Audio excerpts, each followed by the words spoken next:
All right, this is physics lesson 4.4. We're going to talk very quickly about friction today. All right, here we go. Welcome to physics video 3.4 about friction.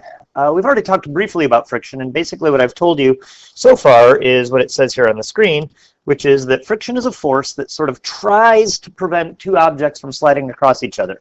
It's always going to act in the opposite direction that the object is moving, or in the opposite direction that you're attempting to move it in. Okay? This chunk of notes today is basically going to be one big example here. It is going to pertain to a big safe. I forgot to change this.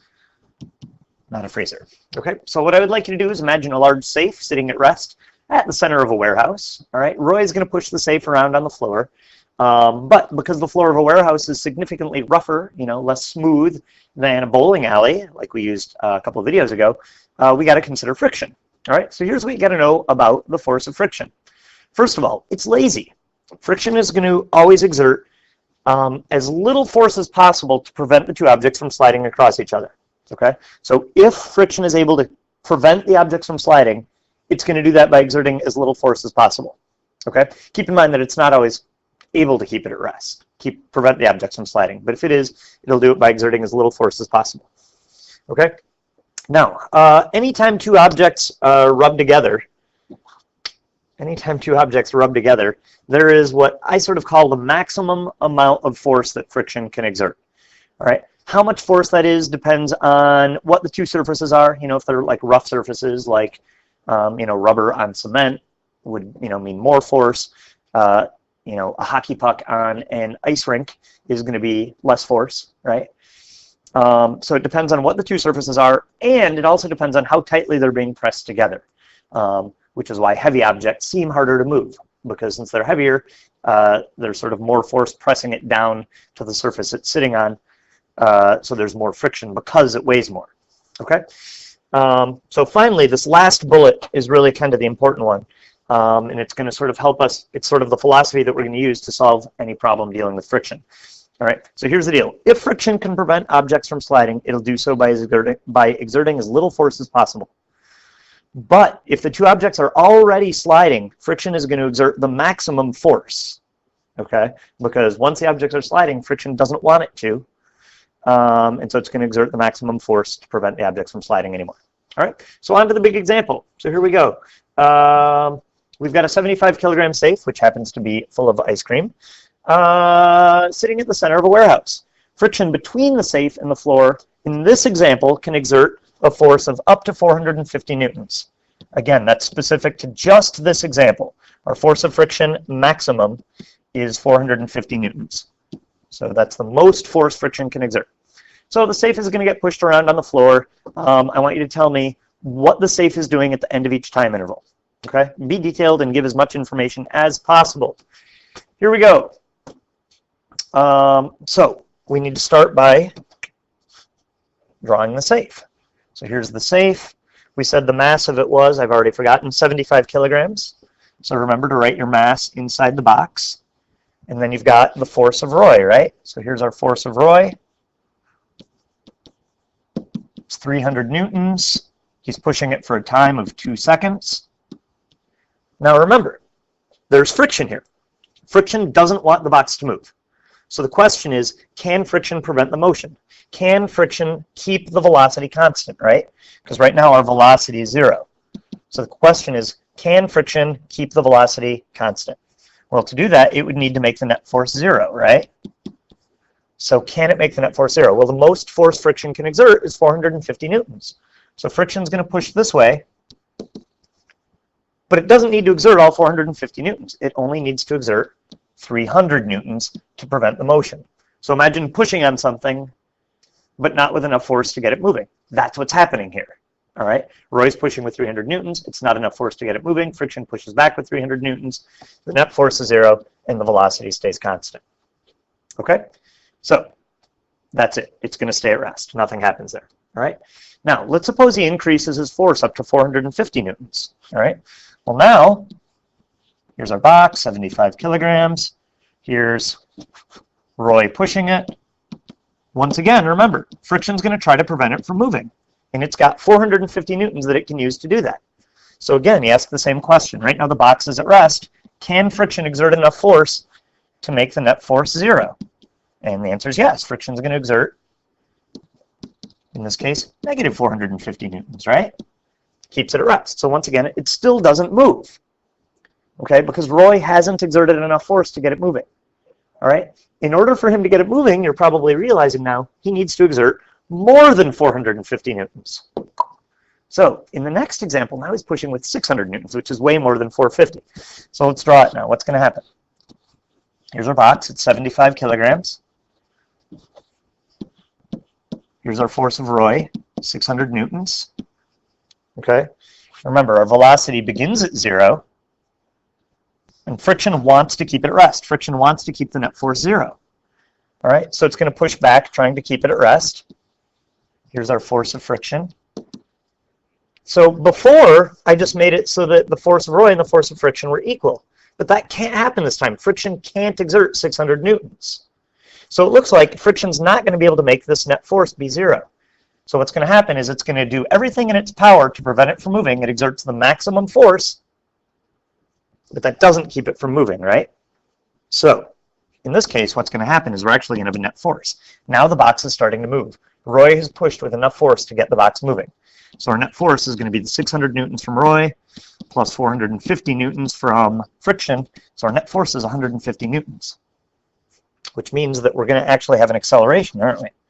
So our acceleration is going to be net force over mass, 150 newtons divided by our mass, which is 75 kilograms. You're going to get an acceleration of 2 meters a second squared, right? It's going to literally accelerate. So now our velocity is going to change, right? So let's see what we know. We know our initial velocity was 0. Our acceleration, we just found it. It's 2 meters a second squared because Roy's pushing with enough force to get it moving. We don't know the final velocity, but we know that he's pushing it for a time of 6 seconds, according to the problem, right? So what's going to happen now is the box is going to speed up, right? So let's find our final velocity using this guy. The velocity begins at 0, and then it goes up by 2 meters a second every second for 6 seconds. So the box is going to increase until it gets to 12 meters a second. So there's your final velocity. Okay?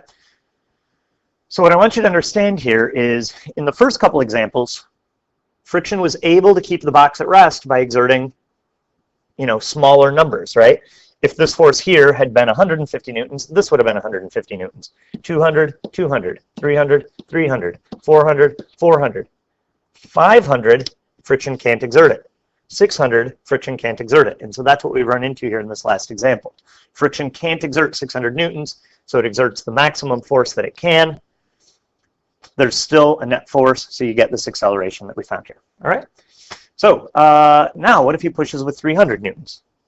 This is where people tend to get a little bit confused. So follow along here. We got 75 kilograms. Based on our last problem, the safe is already moving at 12 meters a second, right? Remember, friction doesn't want it to move, right? So here's what Roy is doing. Roy is pushing this way with 300 newtons. Now, remember, the box is moving. Friction doesn't want it to move. So friction's going to push back with the maximum force. Anytime the box is moving, friction exerts the maximum force. That's what you need to get here. Okay? So once again, now we find our net force. It's going to end up being negative 150 newtons, right? It's 300 minus 450. Find the acceleration.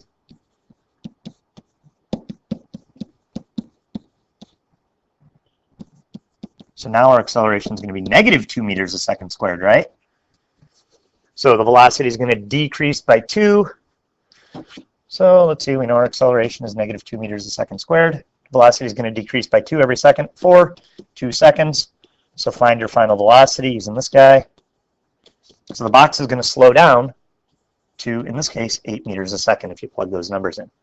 Okay, I was hoping to keep this under 10 minutes.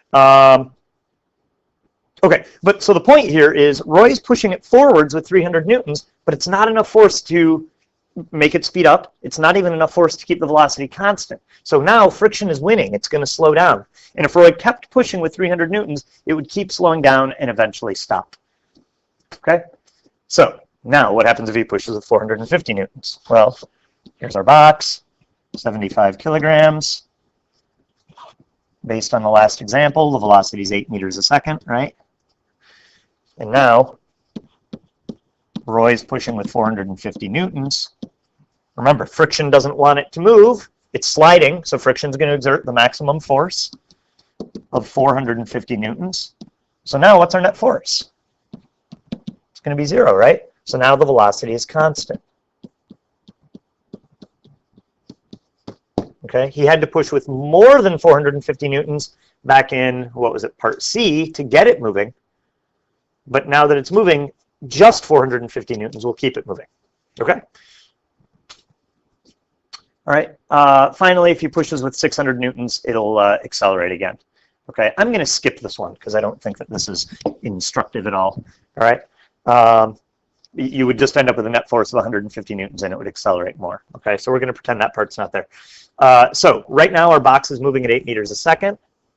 So we're going to jump ahead to the next part. Roy completely lets go of the safe. And this is the last one. Okay, so here's our box, 75 kilograms. It's moving along at, we just said, 8 meters a second. Remember, friction doesn't want it to move. So friction's going to try to stop it with a force of negative 450 newtons. That's the max, right? And since Roy completely lets go of the safe, that's it. There is no force of Roy. All right, so our last step then is identify our net force. In this case, it's negative 450 newtons. Let's find our acceleration. It's net force over mass. So negative 450 newtons divided by 75 kilograms gives you negative 6 meters per second squared. So it's going to slow down and eventually stop, right? So let's find the time to stop. Here's what we know. We know our time. Eventually it's going to stop, right, if he doesn't touch it again because he's completely letting go of it. We just found our acceleration, negative 6 meters a second squared. So we can find our time. So the velocity is going to go to 0 from 8 at a rate of 6 meters a second squared. So that's going to give you 1.3 seconds, and it will stop. All right. I believe that's it. That's friction.